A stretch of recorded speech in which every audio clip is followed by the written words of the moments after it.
Eh, Buenos días a todos. Soy Marta Draque, soy radióloga en el Hospital Universitario Marqués de Valdecilla, en Santander, y además soy editora adjunta de la revista Radiología. Hoy la ponencia, el título de la ponencia que vamos a escuchar es ¿Qué veo cuando no veo la vejiga?, a cargo de Alba Salgado Parente, que trabaja en el Hospital Universitario Ramón y Cajal en Madrid. Y decir que además esto ha sido un artículo recientemente publicado en la revista Radiología. Y bueno, y de hecho, como acabamos de comentar, Alba es actualmente becaria editorial de la misma.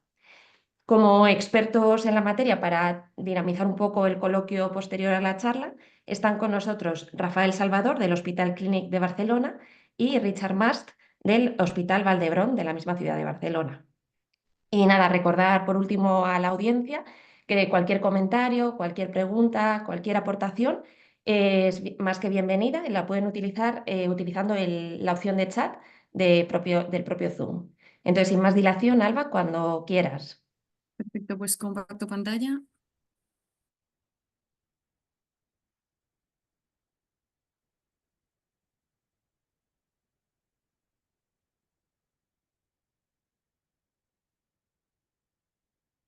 Bueno, pues lo primero, dar las gracias tanto a Salva Pedraza como a Cristina García Villar por hacerme esta invitación para poder estar aquí con vosotros en estas fantásticas sesiones. Yo, como bien ha presentado Amanda, soy Alba Salgado Parente, recién adjunta del Hospital Ramón y Cajal de Madrid.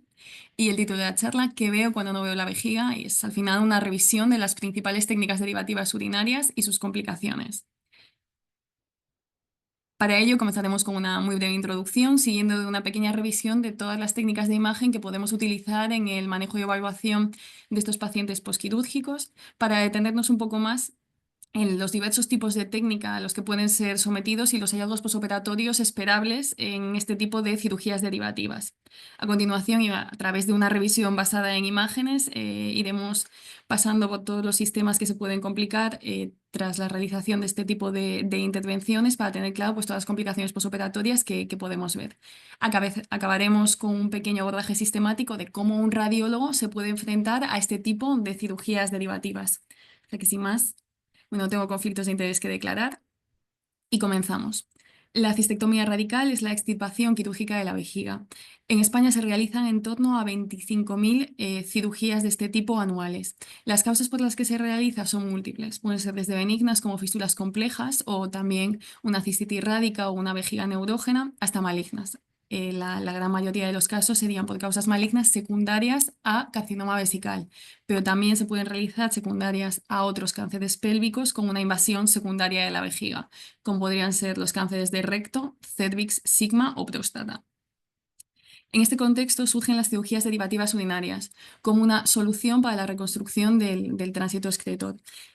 Suponen a menudo un reto para el radiólogo. ¿Por qué? Por la multiplicidad de técnicas quirúrgicas que existen y la dificultad que ello conlleva pues, para la valoración tanto pre como postquirúrgica.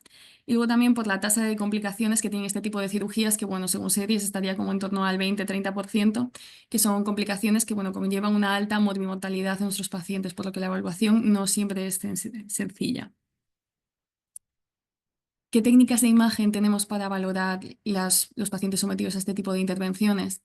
TC, RM, ecografía y fluoroscopia, como para la mayoría de las cosas. La prueba reina es, sin duda, el TC, el UDOTC. ¿Por qué? Pues como todos sabemos, permite una valoración anatómica detallada, nos permite valorar el riñón tanto en su fase, el parénquima renal, como la función excretora renal, y sobre todo, y especialmente para este tipo de pacientes, por la posibilidad de realizar reconstrucciones multiplanares que nos permitan detectar, bueno, pues complicaciones precoces o complicaciones más sutiles.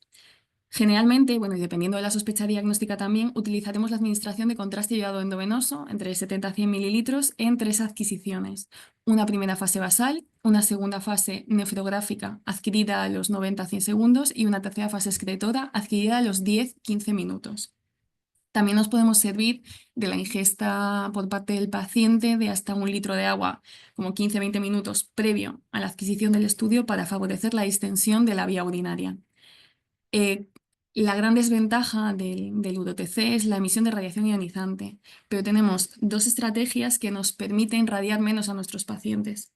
La primera es el TC dual, que bueno, como ya todos conocemos, pues elimina la necesidad de adquisición de esa primera fase basal, a adquirirla en forma de postprocesado, de reconstrucción virtual. Y la segunda es el protocolo split bolus o bolo partido en español. En este caso, se realizaría una primera adquisición basal sin administración de contraste endovenoso, seguida de la administración de 30 a 50 mililitros de contraste endovenoso en un primer bolo, tras la que se administrarán a los 10 minutos un segundo bolo de contraste de entre 80 y 100 mililitros, para finalizar con una segunda adquisición a los 90 a 100 segundos que nos permita valorar tanto la función excretora como la fase nefrográfica. Es decir, tendríamos una única fase nefropielográfica.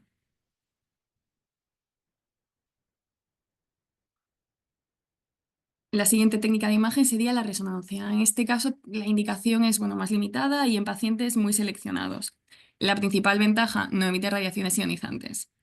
Para estudiar el sistema urológico tenemos dos tipos de resonancia, la resonancia dinámica y la estática. La dinámica incluiría pues, se basaría en la administración de gadolinio endovenoso y la estática no lo necesita.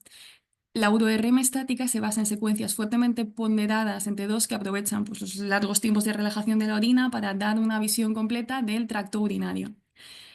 Dado que no requiere gadolinio, pues se podría realizar en pacientes embarazadas y no depende de la función excretora renal, por lo que podríamos utilizarlo en pacientes con cierto grado de insuficiencia renal, especialmente si se van a utilizar contrastes basados en gadolinio del grupo 1.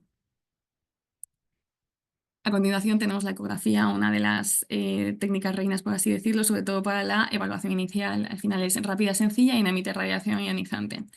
Nos puede servir de una forma más rutinaria para evaluar el grado de hidronefrosis, el grado de dilatación del tracto urinario superior, grado de atrofia cortical renal y para una valoración inicial, que muchas veces nos podemos quedar con ella, de las complicaciones infecciosas.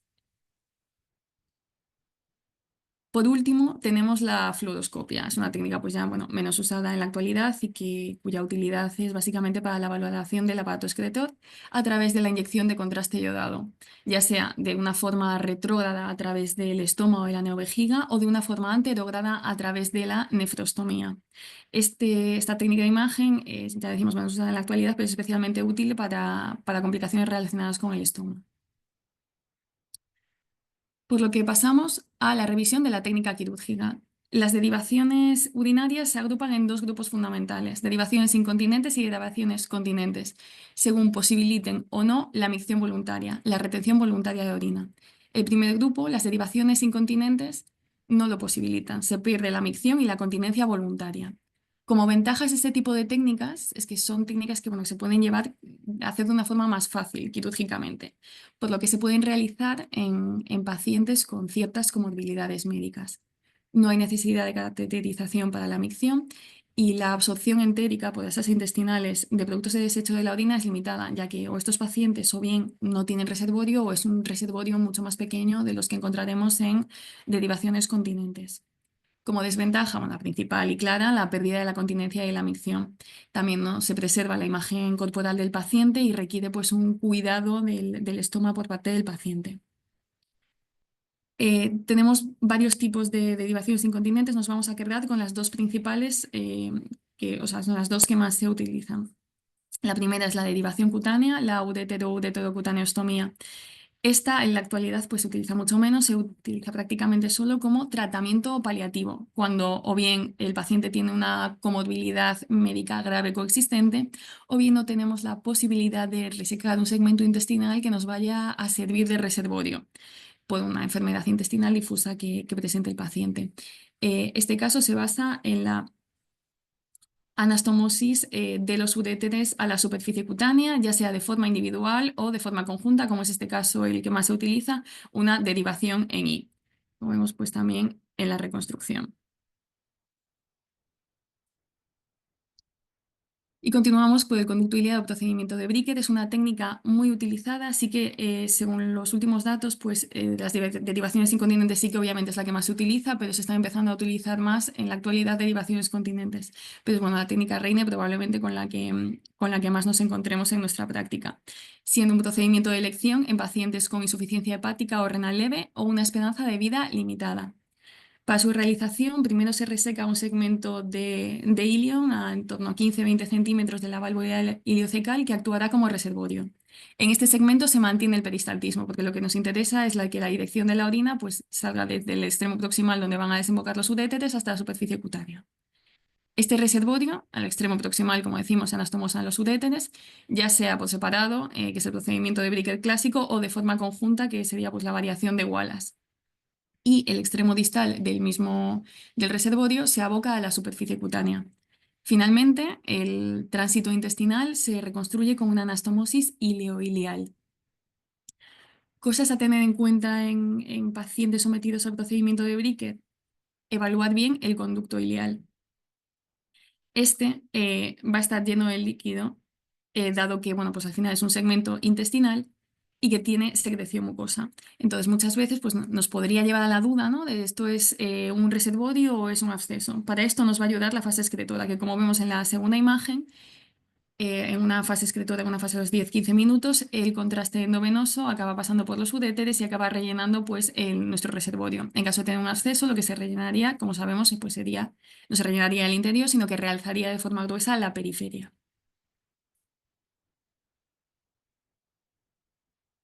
Pasamos a las derivaciones continentes. La principal ventaja, tenemos una continencia voluntaria preservada por parte del paciente, con la consecuente mejora en la calidad de vida y preservación de su imagen externa. En este caso, pues ya estamos hablando de unos procedimientos quirúrgicos mucho más prolongados en el tiempo, que sí que necesitan pues, formación o participación de parte del paciente para bueno, la cateterización o el aprendizaje esfinteriano.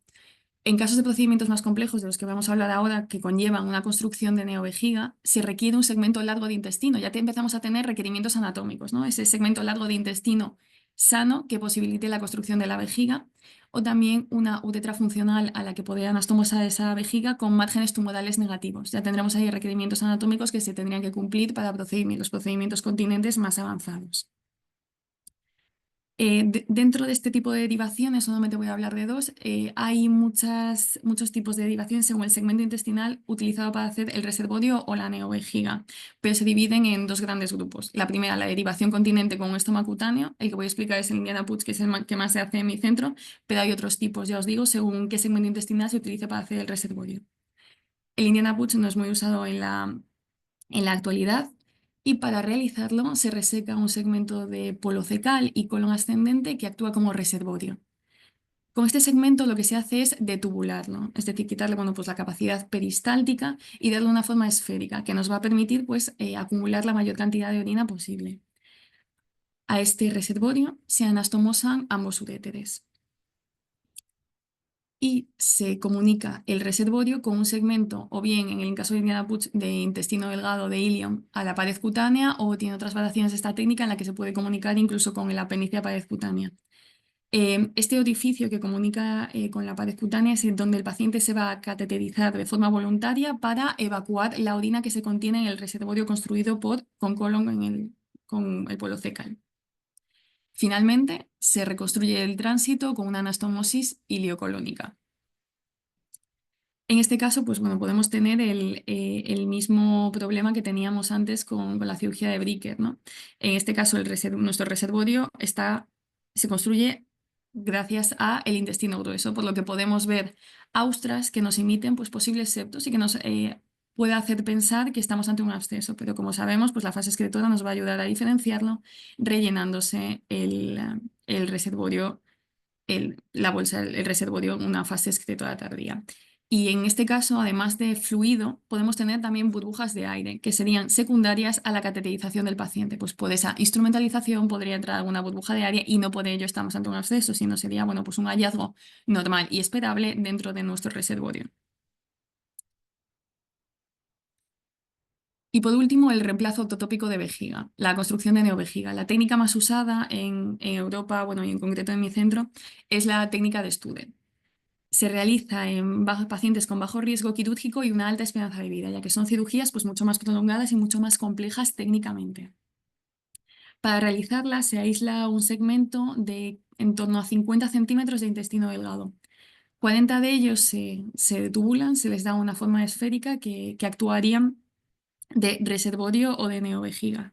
Y a los 10 proximales se les da, o sea, se les deja la capacidad peristáltica y se coloca en un sentido isoperistáltico, formando este brazo aferente que se coloca a la derecha de la neovejiga. La función de ese brazo aferente, que vemos tanto en la reconstrucción en fase excretora como en la reconstrucción tridimensional, como en nuestra fluoroscopia, es mantener evitar el reflujo de orina de la vejiga a los uréteres. A continuación se anastomosan los uréteres a este brazo aferente. La base de nuestra neovejiga a esa uretra funcional, que recordemos que tiene que tener unos márgenes tumorales negativos. Y por último se reconstruye el tránsito como una anastomosis ilioileal. Claves en estos pacientes, bueno, pues la presencia del brazo aferente nos puede ayudar a distinguir una neovejiga, una construcción quirúrgica de una vejiga normal. Y también en este caso, pues la pielectasia es esperable, un poquito de dilatación de la vía urinaria es esperable incluso en un periodo posoperatorio tardío. Y esta pielectasia puede aumentar en fases incluso más tardías, a partir de los 20 minutos, a medida que se supera la capacidad peristáltica de ese brazo aferente que nos iba a ayudar a contener la orina dentro de la neovejiga. Pasamos a las complicaciones. Las complicaciones están divididas como por grupos, por sistemas. La primera, el sistema urinario. En este caso, la ecografía nos puede ser útil para una valoración inicial de tanto la hidronefrosis, la urolitiasis como la estenosis ureteral, pero generalmente, bueno, pues tanto para fugas urinarias como para estenosis ureteral, lo vamos a realizar con tomografía computerizada. La primera, la hidronefrosis, es un hallazgo que vamos a ver de una forma muy frecuente en pacientes sometidos a este tipo de derivaciones. Y no es necesariamente una complicación. Como decíamos, pues cierto grado de hidronefrosis es un hallazgo común después de una derivación y suele pues, desaparecer o disminuir a los 3-6 meses. Pero en pacientes sometidos pues, a derivaciones ortotópicas, en reconstrucciones con neovejiga, donde tenemos pues, una técnica de Studer o otras técnicas, sí que se puede ver incluso un posoperatorio más tardío. Lo importante, si ya tenemos cierto grado de pielectasia, es evaluar la progresión de la misma, si va aumentando o no. En caso de que aumente, pues sospechar una obstrucción. La pielectasia puede parecer pues algo inocente, pero al final pues dilataciones progresivas en el tiempo pueden acabar llevando pues a una insuficiencia renal por parte del paciente, atrofia cortical renal secundaria. Presento 4 casos de 4 situaciones diferentes de hidronefrosis. La primera tendríamos una pielectasia normal en un paciente sometido a una reconstrucción con neovejiga, un cierto grado de dilatación de la vía urinaria. En la segunda se aprecia pues, un pequeño engrosamiento de la vía urinaria y ciertos cambios inflamatorios perirrenales secundarios a una obstrucción por cambios inflamatorios distal en la anastomosis ureteroentérica que no se muestra en la imagen. En la tercera está claro, bueno, pues nuestra hidronefrosis secundaria a litiasis ubicadas en la unión pielocalicial. Y en la última, pues vemos una masa de partes blandas que obstruye el uréter en su tercio medio con crecimiento extraluminal compatible con una recurrencia tumoral. Ya vemos que la hidronefrosis puede pasar de ser un hallazgo posoperatorio esperable o entendido como normal hasta un signo de recurrencia tumoral. Continuamos con la urolitiasis. Las urolitiasis son más frecuentes en este tipo de población sometida a este tipo de intervenciones, especialmente en aquellos pacientes que se someten a la cirugía tipo Bricker. Presenta una etiología multifactorial, no se sabe si es por la acidosis secundaria al contacto de la orina con la mucosa intestinal, por el éstasis urinario, este tipo de reservorios, pero bueno, se cree que la explicación más plausible es que sean secundarias a infecciones asintomáticas repetidas, ya que la mayor parte de estas litiasis son litiasis de Struvita. La TC sin contraste mejora su detección y bueno, siempre es útil el tener un TC sin contraste posoperatorio que nos vaya a ayudar pues, a diferenciar esos clips quirúrgicos, esos cambios posquirúrgicos de posibles litiasis que puedan aparecer. Seguimos con la fuga urinaria, la presencia de urinomas. En estos casos, pues bueno, es una discencia en la vía urinaria o en las anastomosis entre la vía urinaria y el reservorio que hace que libera orina a una disposición intraabdominal. Es importante en este caso realizar un diagnóstico precoz por el riesgo que tenemos de que se produzca una fibrosis o una estenosis ureteral. En este caso, el punto de fuga más frecuente son las anastomosis ureteroentéricas. Las anastomosis ureterales, ya sea con el reservorio, un reservorio de intestino, o con la neovejiga. Y en estos casos, la realización de una fase excretora es fundamental, ya que va a ser con esta, cuando veamos la extravasación de contraste, el contraste extraluminal, que vamos a confirmar el diagnóstico de una fuga urinaria. En el primer caso, el caso rotulado con la letra A, vemos un paciente sometido a un Indiana Putsch, en el que en la fase portal, bueno, se ven ahí los catéteres doble J tunelizando, y en la fase excretora vemos una pequeña extravasación de contraste que nos confirma, bueno, pues el diagnóstico de una fuga urinaria a ese nivel justo en la anastomosis ureteroentérica. En el segundo caso, mucho más florido, se ve una colección hipodensa adyacente al reservorio ileal de este paciente sometido a una cirugía de Bricker, que en fase excretora vemos cómo se rellena perfectamente de contraste. En este caso, el punto de fuga estaba a nivel del tercio medio ureteral. Continuamos con la estenosis ureteral. Dos grandes tipos en los que podríamos clasificar los tipos de estenosis ureteral serían maligna y benigna. En este caso, que hay que ir a buscar el aumento de partes blandas asociadas a las estenosis malignas.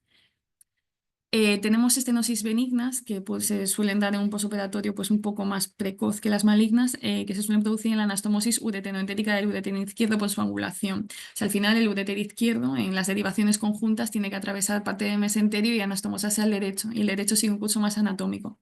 Entonces, a ese nivel se pueden producir estenosis benignas por la causa más frecuente es la isquemia ureteral y la consecuente fibrosis. Y en el otro tipo de causas, pues tenemos las causas malignas, la recurrencia tumoral, como el caso que presento. Este es un paciente en el que se ve pues, una hidronefrosis izquierda que presentaba bueno, pues, con un aumento recurrente de la creatinina sérica y también un retraso de la fase parenquimatosa renal. Evaluando en este caso, bueno, es un Indiana Putsch, evaluando las partes más distales del uréter y su anastomosis entérica, se ven dos aumentos de partes blandas en la porción distal del uréter justo antes de la anastomosis que condicionan esta hidronefrosis retrógrada, siendo una estenosis ureteral maligna compatible con una recurrencia tumoral bifocal. Por último, dentro de las complicaciones urinarias, vamos a hablar de complicaciones secundarias a la colocación de stents uni-J o doble J. Este tipo de stents se utilizan para el paso libre de orina desde el riñón hasta el reservorio neovejiga. Se pueden colocar tanto por abordaje anterógrado como retrógrado. Y las complicaciones que se suelen asociar serían la perforación, malposición o migración y la infección. Sí que la infección es la más frecuente que podemos ver, pero no llega tanto a nosotros. No les hacemos tantas pruebas de imagen a los pacientes con infecciones con síntomas o sin síntomas relacionadas con la colocación de este tipo de catéteres. El caso que presento es un caso de una malposición, de una perforación ureteral por colocación de un catéter UniJ en un paciente con una cirugía de Bricker. Este caso, pues vemos en la primera imagen el catéter un IJ, como lleva en un primer momento un trayecto superponible al uréter, sin embargo, en su tercio medio ya se separa del teórico trayecto del uréter para estar colocado su extremo distal, pues no dentro de los cálices renales como no nos gustaría, sino pues en la fosa renal posterior. Se ve muy bien en las fases excretoras esta extravasación en contraste en fases tardías 10-15 minutos que también se evidencia en fluoroscopia objetivando y confirmando pues esa rotura ureteral, esa perforación ureteral secundaria a la colocación y malposición de este catéter. Continuamos con las complicaciones relacionadas con las asas intestinales. Bueno, la placa nos puede ayudar para evaluar la alteración del ritmo intestinal, pero generalmente pues el TC en este caso, pues como en el resto, es la prueba reina. Las alteraciones del ritmo intestinal son las complicaciones posoperatorias relacionadas con asas intestinales más frecuentes. Generalmente el ritmo intestinal se suele recuperar en torno a los 15 días después de la cirugía. Y si no se recupera, podemos estar ante dos entidades. La primera, el hilio paralítico, más frecuente.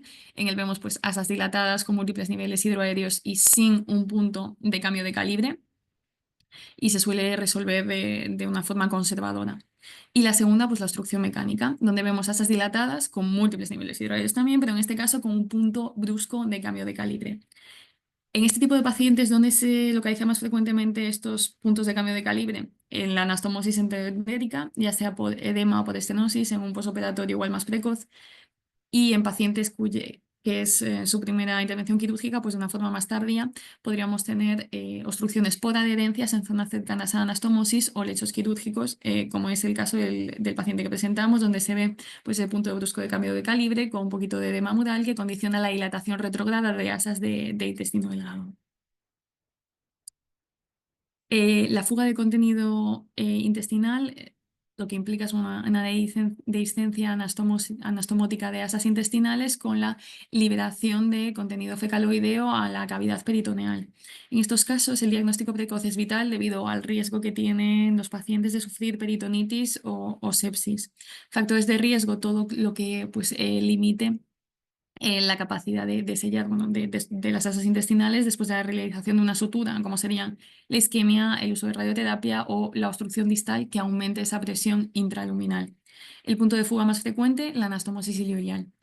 El caso que presento es el de un paciente con una evolución muy tórpida, en el que bueno, una placa posquirúrgica sea un poco de neumoperitoneo, que podríamos considerarlo normal en un periodo posquirúrgico precoz.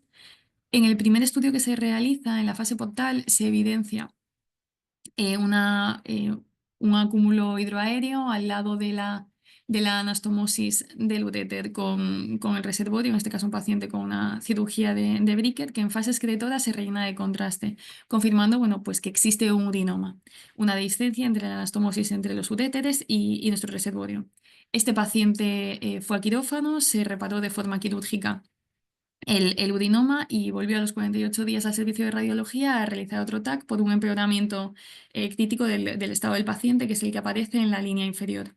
En este caso, pues lo que vemos es un aumento del líquido en comparación del líquido libre intraabdominal en comparación con el TC previo, mayor cantidad de neumoperitoneo y llama la atención, pues sobre todo el engrosamiento de las hojas peritoneales, sobre todo la fascia lateroconal derecha, engrosada hiperrealzante y áreas de edema marcadas con la punta de flecha al lado de la anastomosis ilioileal. Este caso pues, no es un diagnóstico definitivo, pero este paciente se llevó a quirófano y se demostró una pequeña fuga en la anastomosis ilioileal que había causado una peritonitis fecaloidea secundaria, que son los hallazgos indirectos que nosotros vemos en la imagen. Continuamos con la estenosis estomal, que bueno, ya es mucho más una complicación bastante común, más frecuente en pacientes sometidos a derivaciones continentes, que se basa básicamente pues, en la disminución del calibre del estoma a nivel de la superficie cutánea, condicionando una obstrucción, cierto grado de obstrucción retrógrado. Como vemos en este paciente, donde vemos una cirugía tipo Bricker con un estoma abocado a fosa ilíaca derecha y cambios inflamatorios circundantes, una infección a nivel del estoma que condicionaba esta hidronefrosis bilateral marcada en la imagen de la izquierda. En estos casos, la fluoroscopia puede ser útil, especialmente cuando lo valoramos en un plano sagital, pues para ver un poco ese cambio de calibre entre el estoma y la dilatación retrógrada del sistema excretor.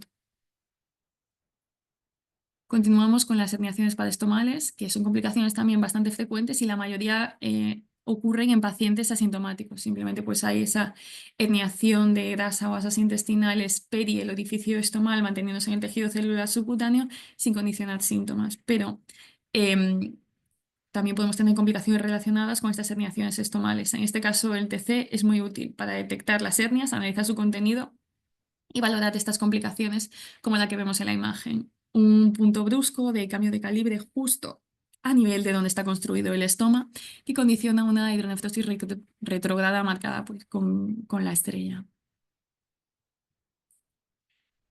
Por último, dentro de las complicaciones intestinales vamos a hablar de las fístulas. Tenemos tres tipos fundamentales de fístulas, la fístula enterourinaria, enterocutánea y enterogenital. La más frecuente con diferencia es la fístula enterourinaria.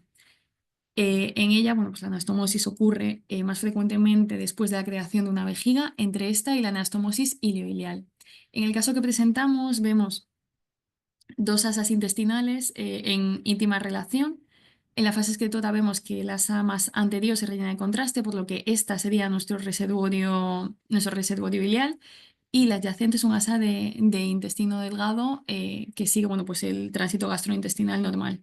En la fase excretora observamos de forma clara cómo hay una comunicación entre nuestro reservorio y el asa ilial adyacente, pasando contraste de una a otra, confirmando el diagnóstico de una fístula enterourinaria. Como decíamos, tenemos también las fístulas enterocutáneas. En este caso, pues bueno, van a ser pacientes en que nuestros urólogos vayan a tener pues bastante claro la posibilidad de este tipo de complicación, porque al final, bueno, pues van a supurar o por los edificios de entrada de trocar en caso de abordajes laparoscópicos o principalmente, pues supurar por la herida de la parotomía media. En este caso tenemos a la izquierda un primer TAC que se realiza en un posoperatorio a las 2 semanas de realizarse la intervención quirúrgica, donde vemos un asa fija a la pared intestinal. En un TAC posterior, a los 7 días, se ve como ese asa sigue fija a la pared intestinal y ya empezamos a ver pues, cierto grado de trabeculación o cambios inflamatorios adyacentes. E inmediatamente, de una forma posterior y en una localización más inferior, inmediatamente subyacente a la herida de la parotomía media, se ve esta colección hidroaérea que comunica con la superficie cutánea como un signo indirecto de una fístula enterocutánea secundaria a esa que veíamos fija a la sutura de la parotomía y que bueno, luego se confirmó en quirófano. Vamos con las complicaciones infecciosas, son las complicaciones más frecuentes y en este caso pues la ecografía nos puede servir para una valoración inicial y en caso de sospecha de otras complicaciones asociadas pues podríamos realizar el UroTC.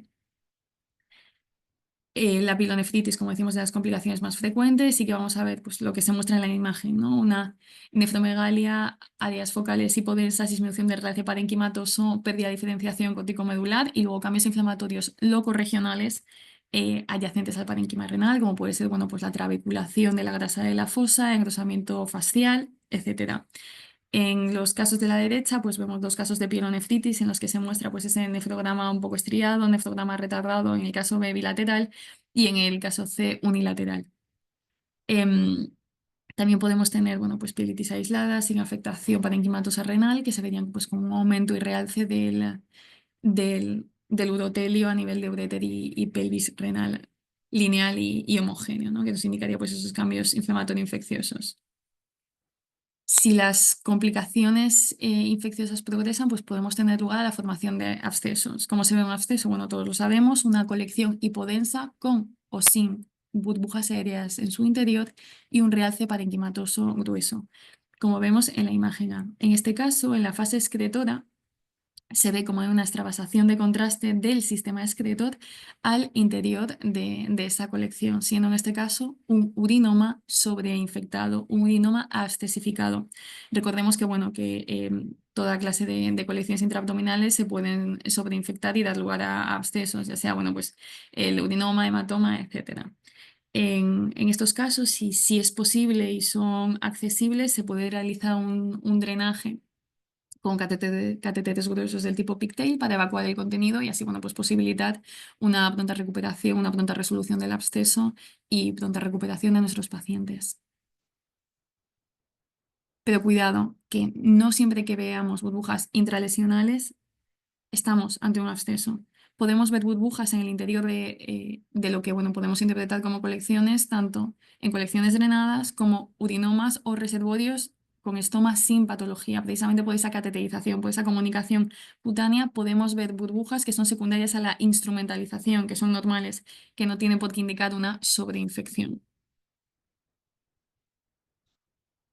Hay otras colecciones que, aunque no son infecciosas, son las que tenemos que hacer el diagnóstico diferencial con los abscesos. La primera, ya hemos hablado de ella, el brinoma, colecciones mucho más homogéneas, adyacentes al sistema excretor, y en este caso, pues una fase tardía, a los 10-15 minutos, nos va a ayudar ya a categorizarla, darnos el diagnóstico definitivo de que estamos ante un urinoma. Y como decimos, aunque podemos ver burbujas aéreas en caso de que la fuga sea en pacientes con estomas con cateterización cutánea y no por ello están sobreinfectados. También tenemos los hematomas, colecciones pues, más complejas, más heterogéneas cerca del lecho quirúrgico, con un aspecto hiperdenso en el TC basal. En caso de que el paciente tenga inestabilidad hemodinámica, de que se sospeche sangrado arterial activo, pues Tenemos que hacer nuestras 3 fases para confirmarlo, ¿no? Fase basal, fase arterial y fase venosa. Y por último tenemos el linfocele, que es una colección mucho más homogénea, de baja densidad y cerca de los clips quirúrgicos, que aparece mucho más frecuente pues, en pacientes que aparte de la cistectomía se someten a una linfadenectomía. En este caso, la clave bueno, es el aspecto homogéneo, la localización y la ausencia de un realce grosero periférico. Por último, nos vamos a la recurrencia tumoral, que aunque no es una complicación per se, sí que me ha gustado meterla en este caso porque, bueno, una cosa es la valoración de la urgencia, donde nos podemos, o de pacientes ingresados, donde podemos ver otro tipo de complicaciones, pero la mayor parte de las veces en nuestra práctica diaria, pues lo que vamos a ver son controles, seguimiento de pacientes oncológicos. Como ya hemos comentado, la cistectomía se realiza de una forma más frecuente secundaria a procesos neoformativos vesicales. En estos casos, el carcinoma de células transicionales es la validad histológica más frecuente que podemos encontrar, abarcando hasta el 90% de los casos. Estos pacientes, en el momento del diagnóstico, hasta el 2% presenta otro tumor sintónico en otra zona del tracto urinario superior y hasta el 6% acabará desarrollando una lesión metacrónica. En total, las tasas globales de recurrencia son muy elevadas, alcanzando el 60-70%. Por lo que siempre que tengamos un control de este tipo de pacientes, hay que valorar pues, las complicaciones un poco más agudas, pero también, digamos, la complicación, entre comillas, tardía, que sería esa recurrencia tumoral, ya que las tasas son muy elevadas. Y mira, todo el tracto urinario, desde la pelvis renal hasta la neovejiga, hasta el reservorio, hasta la uretra. Vaya. Podemos tener una recurrencia local, es una recurrencia local en pelvis, en forma de bueno, pues, un tejido de partes blandas, una estenosis ureteral, una estenosis de la anastomosis ureterointestinal o adenopatías patológicas locorregionales pélvicas. También una recurrencia en el tracto urinario superior, que se puede ver en forma de un estrechamiento o disminución de la luz del uréter, una masa intraluminal focal o una masa de un aspecto más infiltrativo. Y en caso de neovejiga, no debemos olvidarnos de mirar la anastomosis uretral, el sitio más frecuente de recurrencia recidiva tumoral, como son los 2 casos que se presentan. En el caso A, vemos una masa de partes blandas, lobulada, mamelonada, inmediatamente inferior a la neovejiga, compatible con una recurrencia tumoral local, que bueno, en el control siguiente se acabó ulcerando, trayendo bueno, pues, la clínica al paciente. En el caso B, vemos un engrosamiento mamelonado de la pared posterior inferior de la vejiga, bueno, de la neovejiga, compatible, pues, lo que decíamos, con una recurrencia tumoral a nivel de la anastomosis uretral, que es imperativo mirar. Y por último tenemos la recurrencia a distancia. Hasta la mitad de los pacientes sometidos a una cistectomía van a recaer con enfermedad a distancia. Por lo que lo mismo, tenemos que saber dónde buscar. ¿Dónde pueden recaer estos pacientes? A nivel del sistema linfático, sobre todo aquellos con un N positivo, tenemos que mirar pues estaciones ganglionares que no sean locorregionales, como serían pues, en este caso las inguinales o interaorto cava. Y sitios más frecuentes de metástasis, pulmón, hueso e hígado. El caso que se presenta es de un paciente al que se le reconstruye con una neovejiga, que bueno, tiene cierto grado de pielectasia, y que 6 meses más tarde pues, aumenta la distensión vesical, aumenta el grado de dilatación pielocalicial de forma secundaria a implantes tumorales que afectan a la anastomosis ureteroentérica. También se visualizaron, esos 6 meses más tarde, implantes cutáneos y lesiones hepáticas de aspecto metastásico.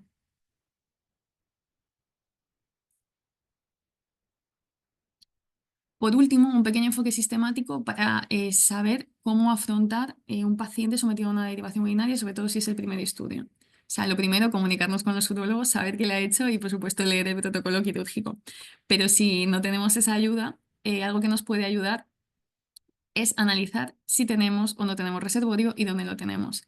Si no tenemos reservorio, estaremos ante derivaciones del tipo derivación cutánea, como la ureterocutaneostomía de la que hablábamos antes. En caso de tener un reservorio y que éste se ubique en fosa ilíaca derecha en un paciente incontinente o sabiendo que el reservorio es un asa de intestino delgado directamente abocada a piel, pues estaríamos ante un conducto ilial o procedimiento de Bricker. En caso de que tuviésemos un reservorio continente propio reservorio que está tunelizado a piel a través de otro asa de intestino, estaríamos ante derivaciones de este tipo, derivaciones continentes con un estoma cutáneo. La más empleada, el Indiana Butch, pero como decimos, hay otros tipos de cirugías derivativas urinarias de este subtipo, según cómo se conforme el reservorio. Y por último, si vemos un reemplazo totópico de la vejiga, pues vamos a estar ante una derivación urinaria del tipo pues, construcción de neovejiga, la técnica más empleada, según describimos previamente, la técnica de Stuber. Me gustaría dejaros aquí una pequeña tabla que recoge pues, todas las complicaciones posoperatorias que hemos estado comentando a lo largo de la charla, agrupadas por bueno, pues, tipo de complicación y tiempo en el que se suele producir desde la cirugía. Es importante tenerlas claras de cara pues, a valorar de una forma precisa su presencia en estudios posquirúrgicos. Por último, pues unas pequeñas conclusiones. La evaluación de cirugías urológicas supone a menudo pues, un reto para el radiólogo, ¿no? Son estudios pues, muchas veces complejos de evaluar. Debemos conocer las técnicas quirúrgicas, a qué procedimientos se han sometido nuestros pacientes, para así poder interpretar de una forma clara y más o menos segura los hallazgos posoperatorios que estamos viendo. ¿Son estos hallazgos normales o estamos ante una presencia de una complicación? Siendo de vital importancia el identificar de forma precoz este tipo de procesos adversos, de complicaciones que puedan surgir, ya que es vital para evitar la morbimortalidad en este tipo de pacientes. Sin más, os dejo un par de lecturas recomendadas, empezando por el Radiographics del 2009 de Violeta Catalá y los compañeros de Barcelona, la bibliografía utilizada para la preparación de esta sesión. Y nada, muchas gracias. Como comentó Marta al principio, esta charla sale de un artículo de radiología. Os dejo aquí el QR por si fuese de vuestro interés. Y nada, para cualquier cosa, dudas, preguntas, comentarios, estoy a vuestra disposición. Muchas gracias a todos los presentes y a la audiencia. Estupendo, Alba. La verdad que una presentación magnífica, tanto en el contenido como en la forma. Me parece muy, muy docente y muy útil. No sé si los expertos que nos acompañan quieren comentar algo. Recuerdo a la audiencia que cualquier comentario, cualquier duda, cualquier pregunta que quieran, pueden utilizar el chat. Y si no, paso a leer algunas de las preguntas que ya están escritas del doctor Pedraza, que pregunta por el informe estructurado. ¿Es posible, en tu experiencia, utilizáis en vuestro centro informe estructurado? ¿Es posible utilizarlo en la valoración de las complicaciones después de la cirugía de vejiga urinaria? En nuestro centro lo utilizamos en determinadas patologías, no en el caso de las complicaciones posoperatorias, en este caso en la urgencia, desde luego, pues lo utilizamos prácticamente solo en el código ictus. Desde mi corta experiencia, sí que creo que los informes estructurados al final pues es la tendencia un poco más en radiología y creo que sí que sería útil, de hecho, bueno, pues igual para otra charla y complementarlo con una muestra de un informe estructurado de cómo debería ser, al final pues analizando por sistemas, ¿no? Viendo sistema urinario, cómo está nuestra pelvis renal, cómo está el uréter, cómo están las anastomosis que impliquen el uréter, cómo está el reservorio y cómo están las asas intestinales, recurrencia tumoral, afectación adenopática o metastásica en otras zonas. Sí, o sea, sería interesante y posible, porque al final, bueno, pues los informes estructurados lo que posibilitan es que no se nos pase nada por alto y todos los puntos clave del paciente que tengamos que ver, pues los evaluamos de una forma correcta. Muy bien. No sé si en los centros de Rafael y Richard se utilizan informes estructurados en estas situaciones.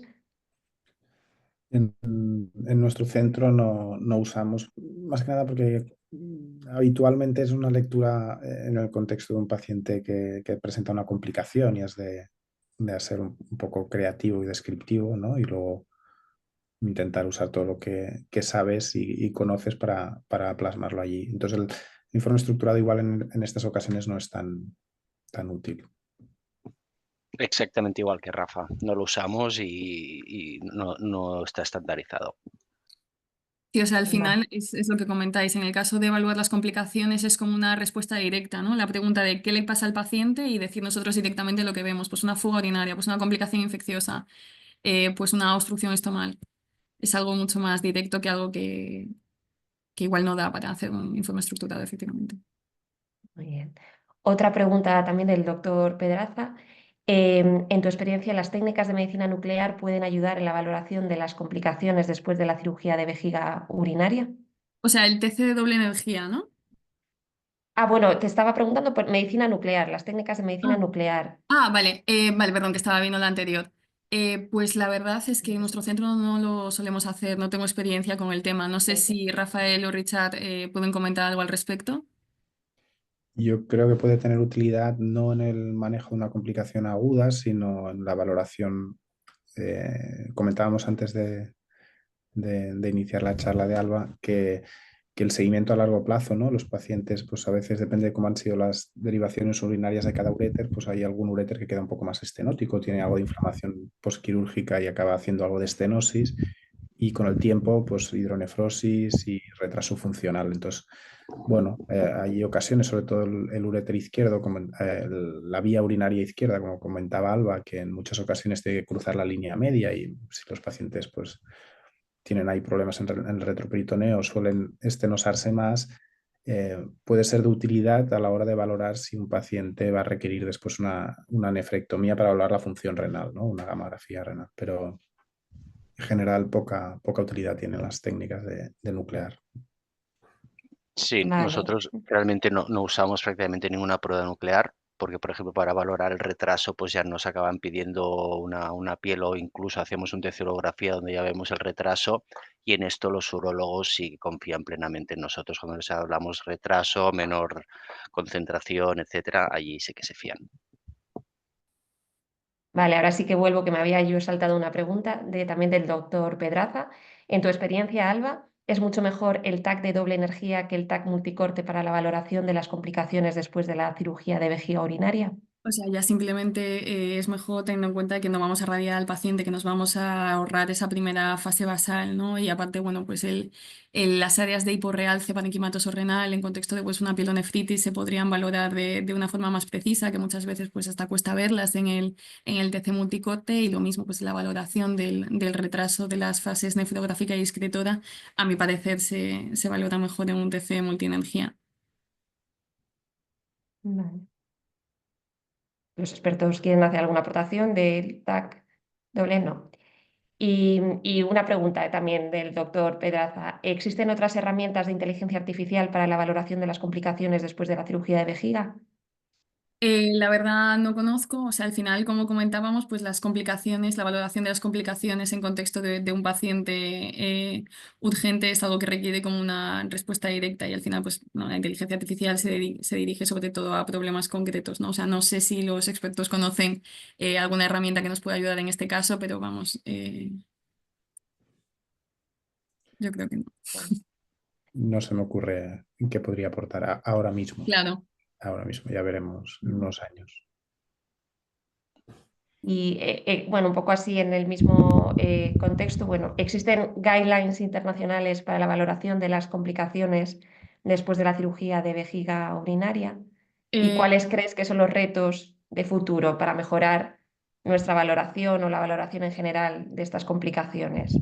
Desconozco si existen guidelines, la verdad creo que no. Al final, la valoración de las complicaciones posoperatorias es muy centro y, me refiero, país dependiente. O sea, al final las cirugías que se realizan en Europa no tienen nada que ver, y en este caso en concreto, con las que se realizan en Estados Unidos. Entonces, al final, el hacer algo estandarizado cuando la variabilidad clínica y quirúrgica es tan grande, pues me parece complicado.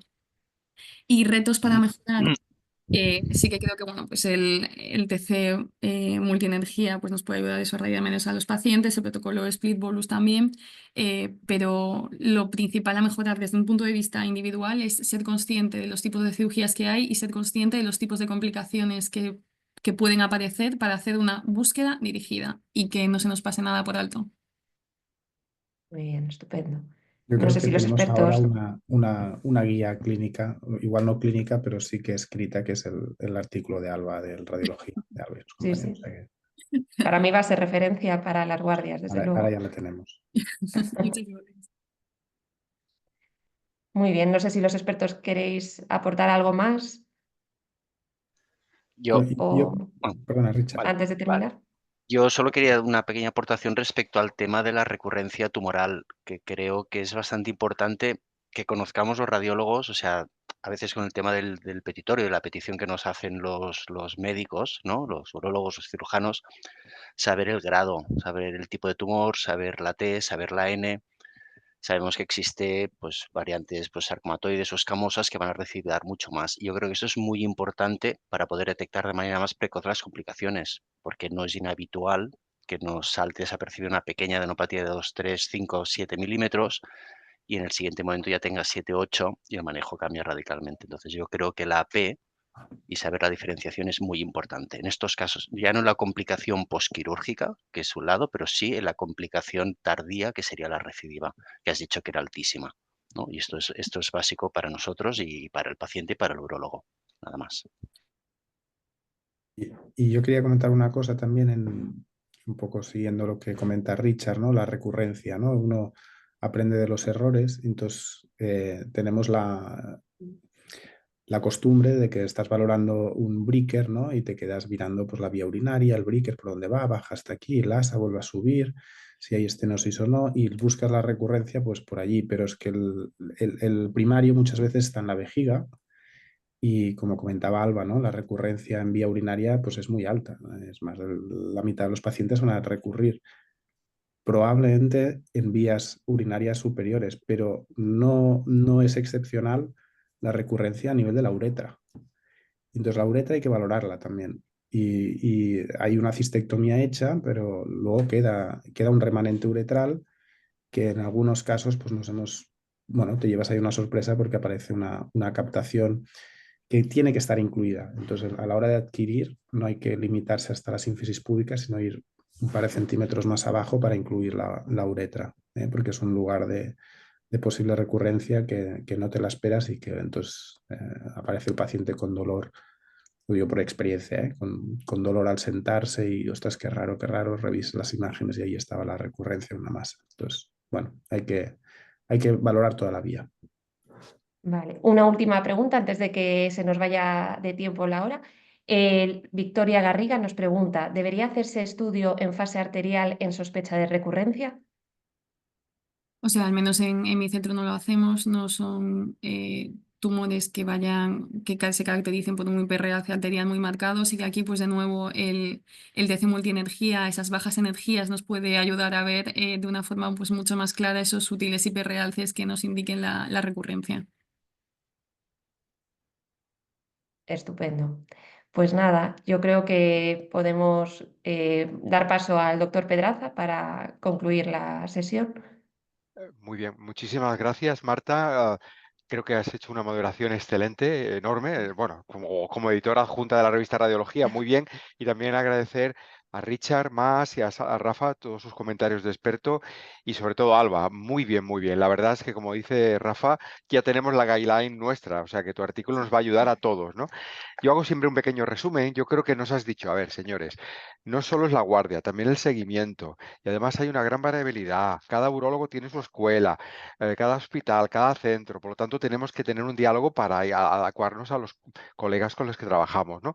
Y yo creo que en resumen has dicho que tenemos que tener cuidado con dos temas. Por un lado, a corto plazo, la dehiscencia de vía urinaria y la dehiscencia de vía intestinal, ¿no? Que pueda haber fallos. Y después, sobre todo, lo que también han subrayado los expertos, ¿no?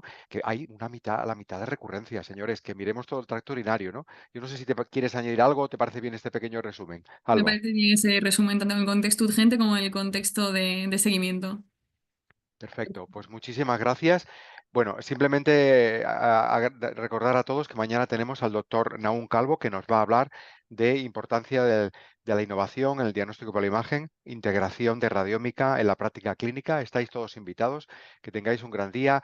Gracias Marta, gracias Richard, gracias Rafa, gracias Alba, gracias Dani. Nos vemos. Un saludo a todos. Gracias a Adeu. todos. Adiós. Venga, Adiós. adeu.